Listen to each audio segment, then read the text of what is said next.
complete. Enter when ready. Welcome back. I hope you all had a good 4th of July weekend last week. This week, one of the things I want to talk about is the controversy, if you will, or the discussion, debate, what have you, on the two words of Trekker or Trekkie. Which do you think should be the one that describes Star Trek fans? And a little bit of background. Star Trek, as you know, was created by Gene Roddenberry back in 1964, and he earned his nickname, the Great Bird of the Galaxy, because of that. Now, Star Trek was originally supposed to be a 5-year mission, as we all know, is to explore space, and as stated in the title sequence, to seek out new life and new civilizations, and of course, to boldly go where no man has gone before. Now, why is Star Trek so popular? It's because it symbolizes hope, and the fact that Gene Roddenberry referred to that humanity will make it despite all the worries and the concerns and everything going on in these days. It was probably the first and maybe one of the few works of fiction, science fiction really, to portray a hopeful future for mankind and human civilization.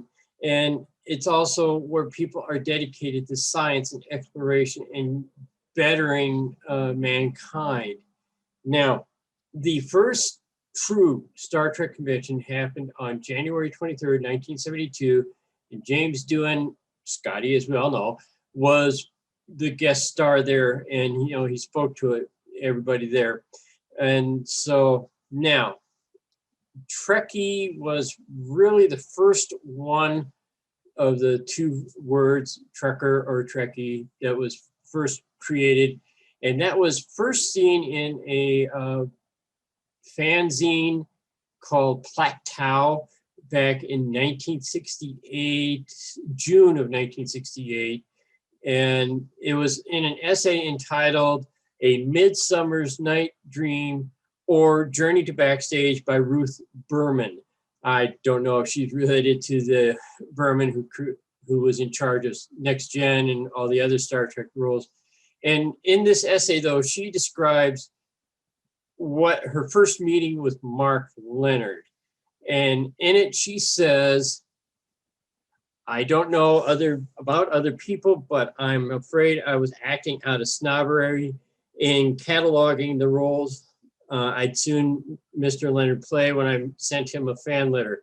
I wanted to make it clear that I wasn't just a Trekkie in love with Spock and therefore with all things Vulcan, especially about Spock's father, but rather a sophisticated, mature admirer of good acting wherever it appears, which I hope is true, but I'm in love with Sarek anyway. And David Gerrold, the author of the episode The Trouble with Tribbles, describes the first time that he ever heard the word Trekkie. And he says, the first time I heard the word Trekkie was back in 1968 or 69. There was a bunch of hardcore science fiction fans.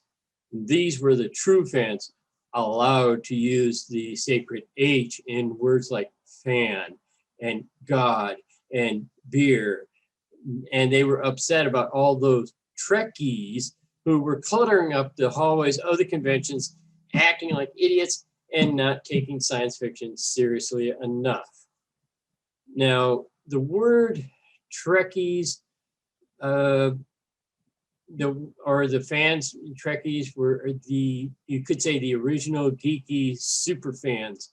They turned up en masse for conventions and meetings, and they took to hotly debating Star Trek minutiae as if it was more real than real life or reality itself. Now, I have come to the opinion that when you use the word Trekkie, you make it sound like a freaky type groupie person. On the other hand, when you say Trekker, you give some dignity to the Star Trek fans, and you allow them to have a little, like I just said, dignity and pride. Trekkie sounds childish, and while Trekker is makes it sound more worthy of the fact, like soldier. A Trekker is dependable, and in using the word Trekkie, you're degrading the name Star Trek itself, and it sounds silly. Now, a Trekkie to me is the fan who's lost touch with reality, and a Trekker enjoys being a fan, but still has both feet on the ground here in the real world. And as Star Trek star Kate Mulgrew, Captain Janeway, says in the movie Trekkies, which I do have a copy of, she says, Trekkers are the ones that are walking among us. Now, to an outsider, Trekkies may seem like a fandom kind of thing. However, the Trekkie way of life goes much deeper than that of just an avid Star Trek fan. Trekkies are a subculture, in my opinion, of Star Trek fans. And I, like a lot of other Star Trek fans, prefer the term Trekker, as, again, the word Trekkie is perceived to be derogatory or diminutive, like my name is Jim, and the diminutive of Jim is Jimmy, and I absolutely hate being called that. Don't ever call me that. Not if you want to live. No, I wouldn't do that. I have no desire to do that. Now, but to make it, it seems silly to be called a Trekkie, especially by the non-fan society outside of the Star Trek fandom. And it seems like they consider Trekkies to be the ones who are obsessive in their fandom. Have you ever seen the movie Galaxy Quest? It was a parody of Star Trek, and they showed fans in there, the Questorians, I guess they were called in the movie. Those fans were like obsessed, especially that one teenage group who actually saved the Galaxy Quest crew. But sometimes it just seems silly.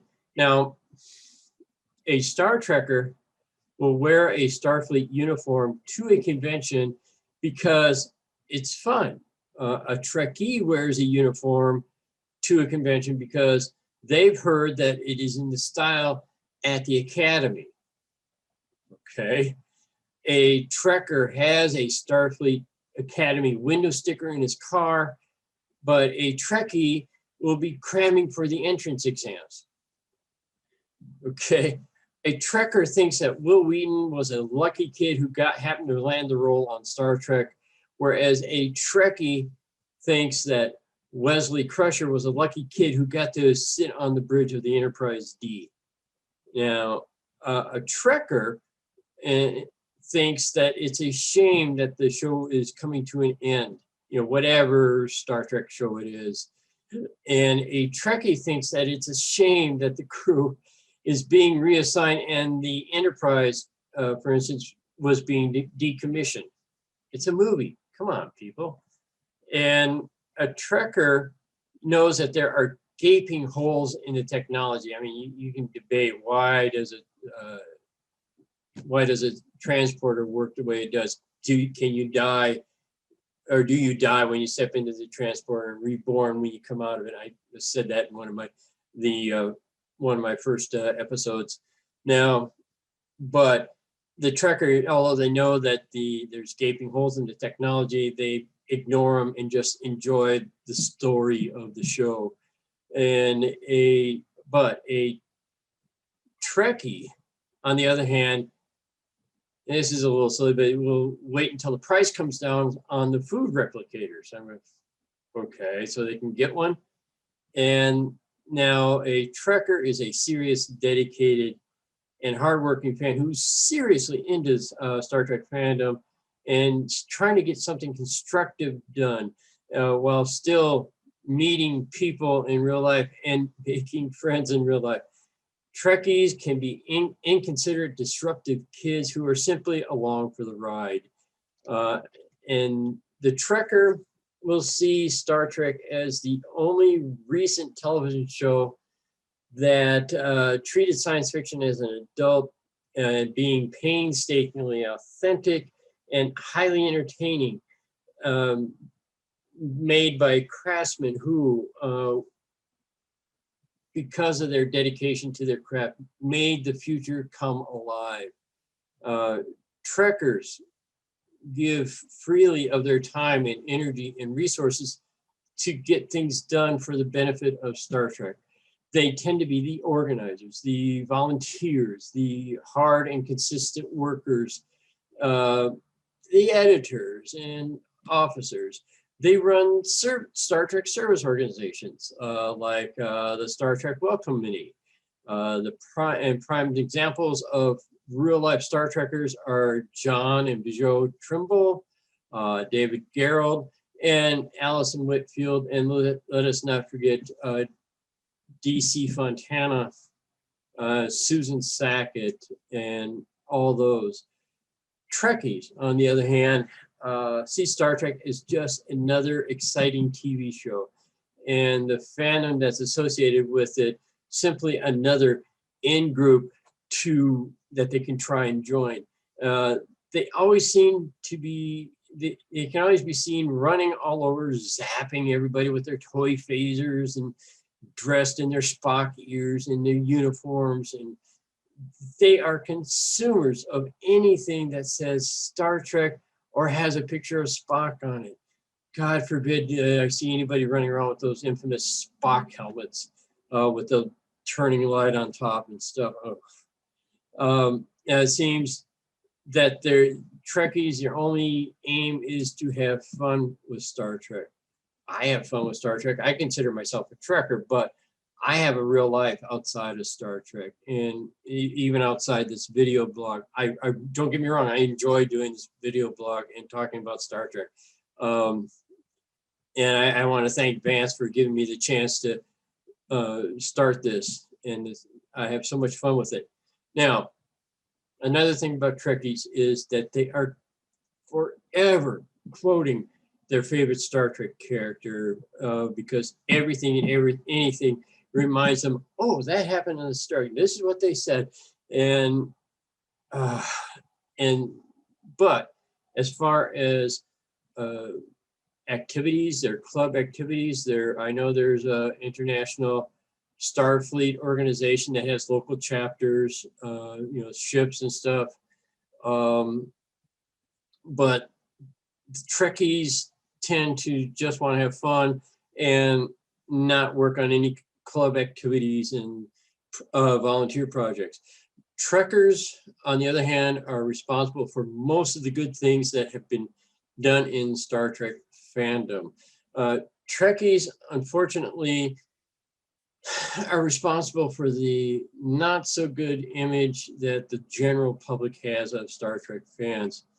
And my own personal distinction between the two terms, Trekker or Trekkie, is that a Trekker realizes that Star Trek is just a TV show or a movie, and it's fun to watch and the stories are great, but a Trekkie lets Star Trek consume their lives. And that's just sad. Of course, it's not just limited to Star Trek, that there are extreme fans like that. All entertainment organizations that have a group of fans, they have their fans who are very extreme. Now, here's an interesting little factoid that I found out about Star Trek in my research for this one. It turns out that about 57% of Star Trek fans are actually women, believe it or not.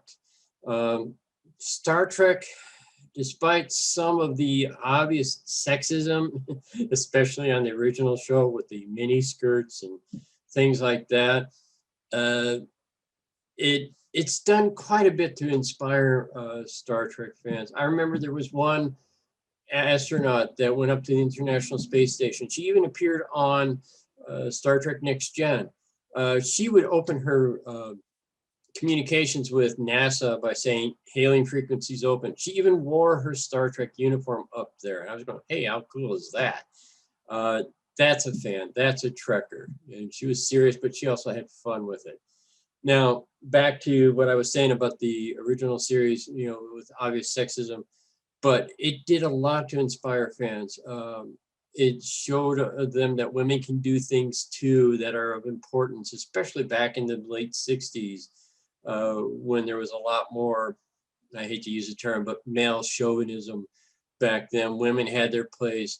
The women's lib movement was just starting to take off back then. Remember, I'm old enough to remember that, and it was an interesting time to live in now.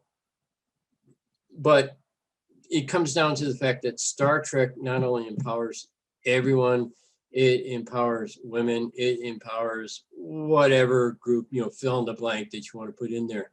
It says, yes, you can do it. Now,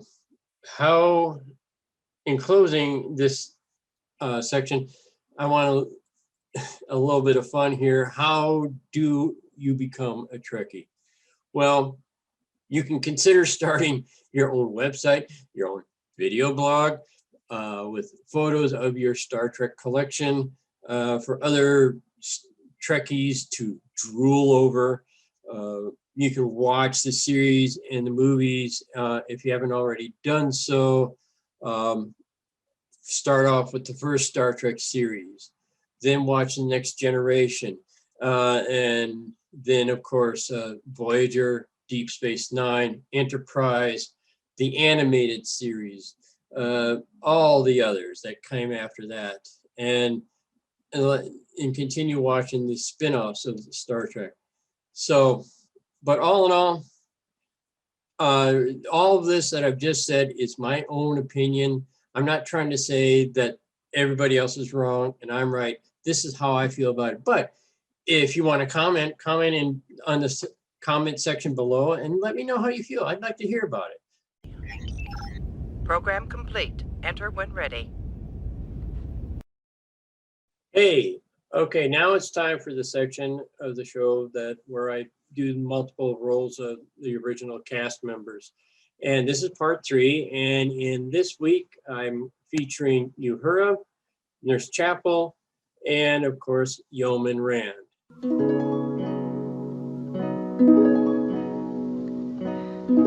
The skies are green and glowing where my heart is, where my heart is, where the scented Luna flower is going somewhere beyond the stars, beyond Antares. I'll be back, though it takes forever. Forever is just a day. Forever is just another journey. Tomorrow, a stop along the way. Then let the years go fading where my heart is, where my heart is, where my love eternally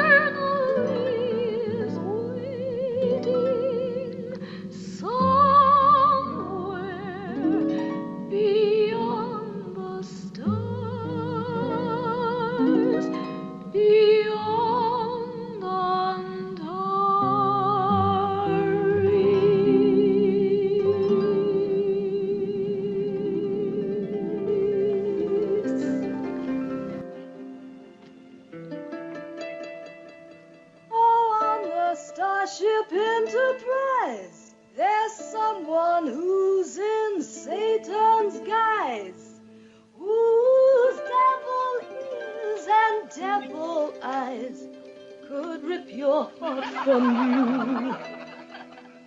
At first his look could hypnotize, and then his touch would barbarize.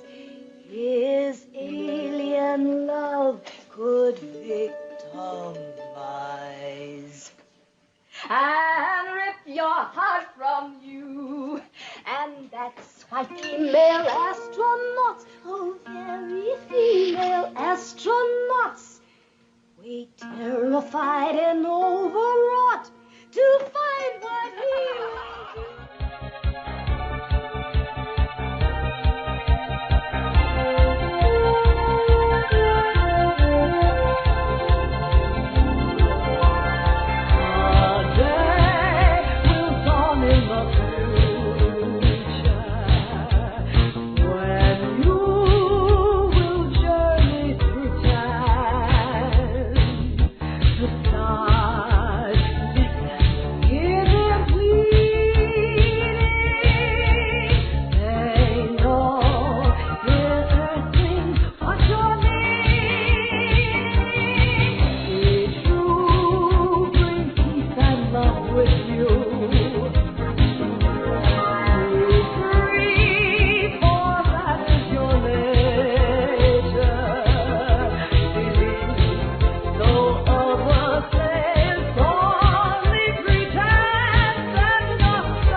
Galaxies of stars, they can all be ours if we wish them to. Somewhere beyond the sky, follow without asking why. Won't you come with me, find our destiny, just believe and dreams come true.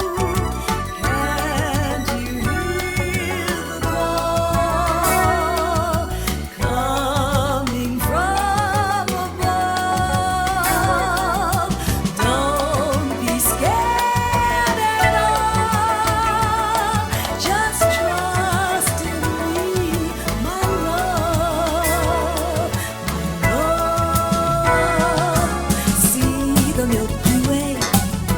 Let us kneel and pray. Peace must reign up here, somewhere beyond the sky. Follow without asking why. I'm so glad you came. Hope you feel the same. Wonder where we'll be next year.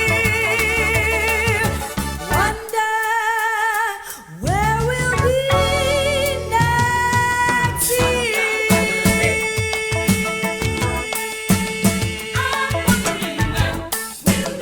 Where will we be? Wonder where we'll be next year.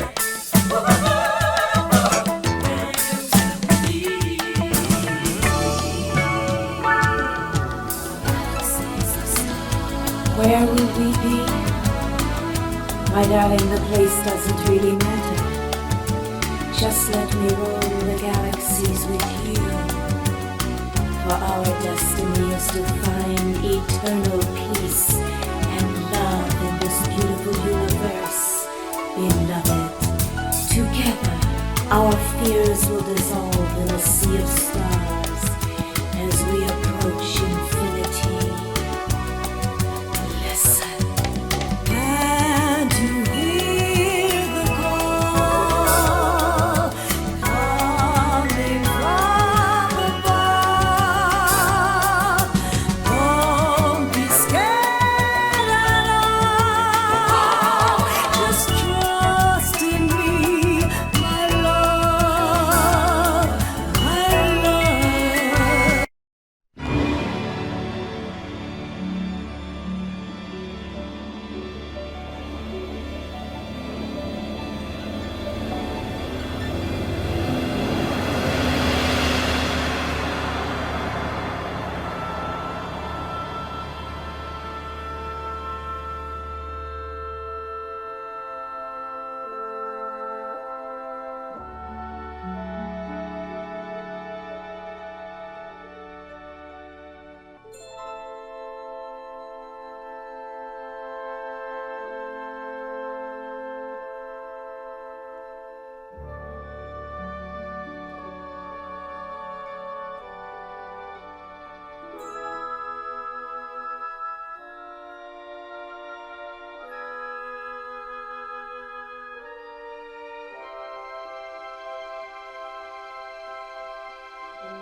Program complete. Enter when ready. And now for the fun part of the show. I decided I'm going to start showing a little bit of Star Trek comedy. And this time I picked out, believe it or not, what would have been like if Star Trek had been just introduced like the A-Team. And somebody did this for us, and here we go. In 1972, a crack commando unit was sent to prison by a military court for a crime they didn't commit. These men promptly escaped from a maximum security stockade to the Los Angeles underground. Today, still wanted by the government, they survive as soldiers of fortune. If you have a problem, if no one else can help, and if you can find them, maybe you can hire the A-Team.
Well, that's all for this week's show. Thank you for watching. And as always, may the great bird of the galaxy bless your planet.